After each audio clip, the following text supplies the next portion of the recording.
പ്രതിരോധ രംഗത്ത് വൻ കുതിച്ചുചാട്ടമാണ് രാജ്യം ലക്ഷ്യം വെക്കുന്നത്. അതിന്റെ ഭാഗമായി സൈനിക ശേഷി വർദ്ധിപ്പിക്കാനുള്ള വമ്പൻ പദ്ധതികൾക്ക് ഗ്രീൻ സിഗ്നൽ നൽകിയിരിക്കുകയാണ് ഇന്ത്യ.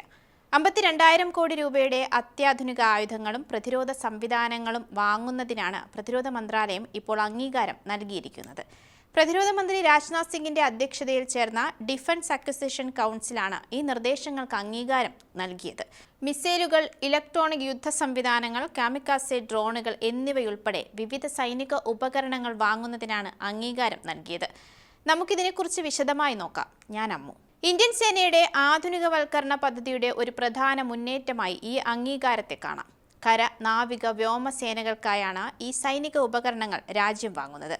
കരസേനയ്ക്കായി ശത്രു ഡ്രോണുകളെ പ്രതിരോധിക്കുന്നതിനുള്ള ആകാശ് തരംഗ് എന്ന ഇലക്ട്രോണിക് വാർഫെയർ സിസ്റ്റം വാങ്ങും.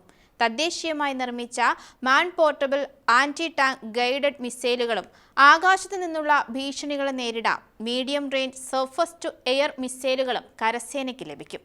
ഇതിനൊപ്പം ശത്രു ലക്ഷ്യങ്ങളെ കൃത്യതയോടെ തകർക്കാൻ ശേഷിയുള്ള ജെറ്റ് പവർ കാമിക്കേസ് ഡ്രോണുകൾ വാങ്ങുന്നതിനും അനുമതി ലഭിച്ചിട്ടുണ്ട്. കുറഞ്ഞ ചെലവിൽ മികച്ച പ്രഹരശേഷി നൽകുന്നവയാണിത്. ടാങ്കുകളുടെ സുരക്ഷയ്ക്കായി ആക്റ്റീവ് പ്രൊട്ടക്ഷൻ സിസ്റ്റങ്ങളും ചെറിയ ദൂരത്തിലുള്ള വ്യോമ പ്രതിരോധത്തിനായുള്ള സംവിധാനങ്ങളും ഇതിനൊപ്പം തന്നെ ലഭ്യമാക്കും. സമുദ്ര അതിർത്തിയിൽ ശത്രു കപ്പലുകളുടെ നീക്കം നിയന്ത്രിക്കാൻ മൾട്ടി ഇൻഫ്ലുവൻസ് ഗ്രൗണ്ട് മൈനുകൾ വാങ്ങുന്നതാണ് നാവികസേനയുടെ പ്രധാന നേട്ടം. ഇതിനൊപ്പം സമുദ്ര നിരീക്ഷണം ശക്തമാക്കാൻ കപ്പലുകളിൽ നിന്ന് വിക്ഷേപിക്കാവുന്ന ഡ്രോൺ സംവിധാനങ്ങൾ, മാത്രമല്ല ഇലക്ട്രിക് പ്രൊപ്പൽഷൻ സിസ്റ്റത്തിന്റെ പരിശോധനകൾക്കായി ഒരു ലാൻഡ് ബേസ്ഡ് ടെസ്റ്റിംഗ് ഫെസിലിറ്റിയും സ്ഥാപിക്കും.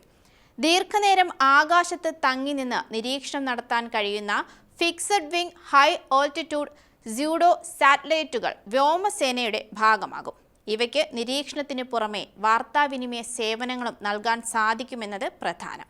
ആധുനികവൽക്കരണത്തിലൂടെ പ്രതിരോധ മേഖലയിൽ സ്വയം പര്യാപ്തത കൈവരിക്കാനും ഇറക്കുമതി കുറയ്ക്കാനുമാണ് ഇന്ത്യ ലക്ഷ്യമിടുന്നത് എന്നാണ് പ്രതിരോധ വകുപ്പ് അറിയിച്ചിരിക്കുന്നത്. പ്രതിരോധ രംഗത്ത് നടക്കുന്ന നീക്കങ്ങൾ നിരീക്ഷിച്ചാൽ ഇപ്പോൾ ഇന്ത്യ സായുധമായി എന്തിനോ വേണ്ടി സജ്ജമാകുന്നു എന്ന് തോന്നിയാലും തെറ്റു പറയാൻ സാധിക്കില്ല.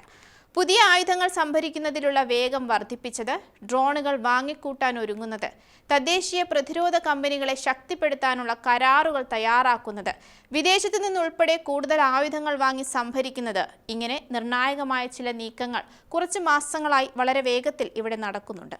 ഓപ്പറേഷൻ സിന്ധൂർ നൽകിയ തന്ത്രപരമായ പാഠങ്ങളുടെ പശ്ചാത്തലത്തിലാണ് രാജ്യത്തിന്റെ സൈനിക ശേഷി ശക്തിപ്പെടുത്തുന്നതിനായി വൻതോതിലുള്ള പ്രതിരോധ സംഭരണ നടപടികൾക്ക് ഇന്ത്യ പെട്ടെന്ന് ആക്കം കൂട്ടുന്നത്.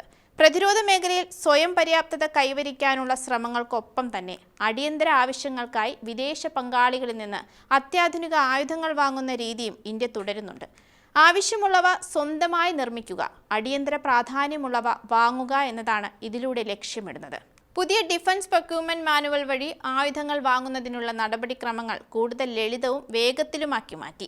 ആകാശ് മിസൈലുകൾ, ആകാശതീർ കമാൻഡ് സംവിധാനങ്ങൾ തുടങ്ങിയ തദ്ദേശീയ സാങ്കേതിക വിദ്യകൾക്കൊപ്പം S-400 എയർ ഡിഫൻസ് സിസ്റ്റം പോലുള്ള വിദേശ സുരക്ഷാ സംവിധാനങ്ങളും ഉൾപ്പെടുത്തി വ്യോമ പ്രതിരോധം കൂടുതൽ ശക്തമാക്കാൻ രാജ്യം നടപടികൾ സ്വീകരിച്ചു വരുന്നു.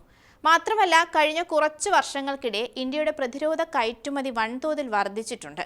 കിഴക്കനേഷ്യൻ രാജ്യങ്ങളിലേക്കും സൗത്ത് കോക്കസിലേക്കും ഇന്ത്യൻ ആയുധങ്ങൾ വൻതോതിൽ എത്താൻ തുടങ്ങി. ആയുധ വിൽപ്പനയിലൂടെ നയതന്ത്ര ബന്ധം ശക്തമാക്കുന്ന രീതിക്കും ഇന്ത്യ തുടക്കമിട്ടു. പ്രതിരോധ വ്യവസായ മേഖലയിൽ വലിയ തോതിലുള്ള സ്വകാര്യവൽക്കരണം നടപ്പിലാക്കി. ആഗോള പ്രതിരോധ നിർമ്മാണ മേഖലയിലെ പ്രധാന ശക്തിയായി മാറാനുള്ള ഇന്ത്യയുടെ ശ്രമങ്ങൾ ഫലം കാണുന്നതായുള്ള കണക്കുകളും പുറത്തു വന്നിരുന്നു. 2025-26 സാമ്പത്തിക വർഷത്തിൽ രാജ്യത്തിന്റെ പ്രതിരോധ കയറ്റുമതി ചരിത്രത്തിലെ ഏറ്റവും ഉയർന്ന നിരക്കായ 38,424 കോടി രൂപയിലെത്തി. മുൻ സാമ്പത്തിക വർഷത്തെ 23,622 കോടി രൂപയുമായി താരതമ്യം ചെയ്യുമ്പോൾ 62.66% വൻ വർധനവാണ് ഇവിടെ രേഖപ്പെടുത്തിയത്. ഒരു വർഷത്തിനിടെ 14,802 കോടി രൂപയുടെ അധിക കയറ്റുമതി നേടിയത് ഇന്ത്യയുടെ പ്രതിരോധ വ്യവസായ ചരിത്രത്തിലെ ഏറ്റവും വലിയ വാർഷിക വളർച്ചയായി മാറിയിരിക്കുകയാണ്. ഇന്ത്യൻ നിർമ്മിത ആയുധ സംവിധാനങ്ങൾക്കും സൈനിക സാങ്കേതിക വിദ്യകൾക്കും ആഗോള വിപണിയിൽ ലഭിച്ചുവരുന്ന സ്വീകാര്യതയുടെ പ്രതിഫലനമായാണ് ഈ നേട്ടത്തെ വിലയിരുത്തുന്നത്. പ്രതിരോധ മന്ത്രാലയം പുറത്തുവിട്ട കണക്കുകൾ പ്രകാരം രാജ്യത്തെ പ്രതിരോധ ഉൽപ്പാദനവും റെക്കോർഡ് നേട്ടത്തിൽ എത്തിയിരിക്കുകയാണ്.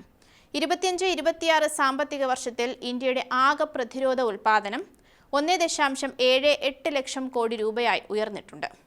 മാത്രമല്ല, ഇന്ത്യയും റഷ്യയും സംയുക്തമായി വികസിപ്പിച്ച ബ്രഹ്മോസ് മിസൈലുകൾക്കായി ഗൾഫ് രാജ്യങ്ങളും ഈജിപ്ത്, തായ്ലൻഡ്, ബ്രസീൽ, ചിലി എന്നീ രാജ്യങ്ങളും താൽപ്പര്യം പ്രകടിപ്പിച്ചിട്ടുണ്ട് എന്ന റിപ്പോർട്ടുകളും പുറത്തു വന്നിരുന്നു. നിലവിൽ ഫിലിപ്പീൻസ്, വിയറ്റ്നാം എന്നീ രാജ്യങ്ങളുമായി ഇന്ത്യ കരാറുകളിൽ ഒപ്പിട്ട് കഴിഞ്ഞു. ഇന്തോനേഷ്യയുമായുള്ള കരാർ അവസാന ഘട്ടത്തിലുമാണ്. ഇന്ത്യയുടെ പ്രതിരോധ കയറ്റുമതി ഏഷ്യ വൻകരയ്ക്കും അപ്പുറത്തേക്ക് കടക്കാൻ ഒരുങ്ങുന്നു എന്നതാണ് ഇതിൽ പ്രധാനം. എന്തായാലും ഇന്ത്യൻ പ്രതിരോധ രംഗത്തെ മുന്നേറ്റം ലോകരാജ്യങ്ങൾക്കിടയിൽ തന്നെ വലിയ ചർച്ചയായി മാറുന്നു എന്നത് നമുക്ക് വിസ്മരിക്കാൻ സാധിക്കില്ല.